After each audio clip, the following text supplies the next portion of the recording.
সুনীল গঙ্গোপাধ্যায়। কেউ কথা রাখেনি, কেউ কথা রাখেনি। ৩৩ বছর কাটলো, কেউ কথা রাখেনি। ছেলেবেলায় এক বোষ্টমী তার আগমনী গান হঠাৎ থামিয়ে বলেছিল, শুক্লা দ্বাদশীর দিন অন্তরাটুকু শুনিয়ে যাবে।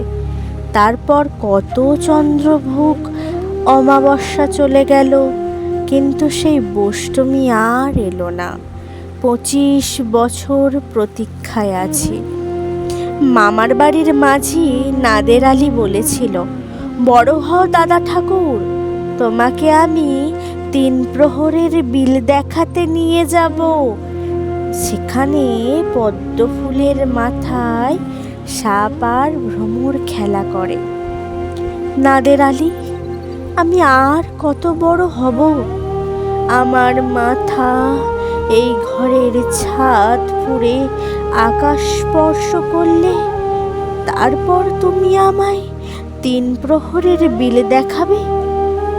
একটিও রয়্যালগুলি কিনতে পারিনি কখনো। লাঠি লজেন্স দেখিয়ে দেখিয়ে চুষেছে লস্কর বাড়ির ছেলেরা।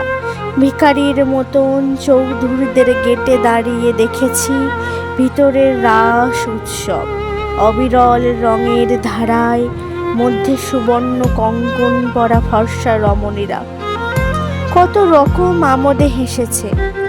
আমার দিকে তারা ফিরেও চায়নি। বাবা আমার কাঁধ ছুঁয়ে বলেছিল, দেখিস একদিন আমরাও। বাবা এখন অন্ধ, আমাদের দেখা হয়নি কিছুই। সেই রয়্যালগুলি, সেই লাঠি লজেন্স, সেই রাস উৎসব আমায় কেউ ফিরিয়ে দেবে না।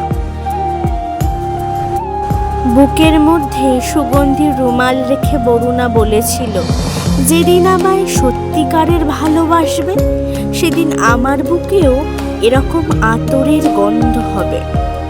ভালোবাসার জন্য আমি হাতের মুঠোয় প্রাণ নিয়েছি। দুরন্ত ষাঁড়ের চোখে বেঁধেছি লাল কাপড়। বিশ্ব সংসার তন্ন তন্ন করে খুঁজে এনেছি ১০৮টা নীলপদ্ম, তবুও কথা রাখেনি বরুণা। এখন তার বুকে শুধুই মাংসের গন্ধ। এখনো সে যে কোনো নারী, কেউ কথা রাখে না।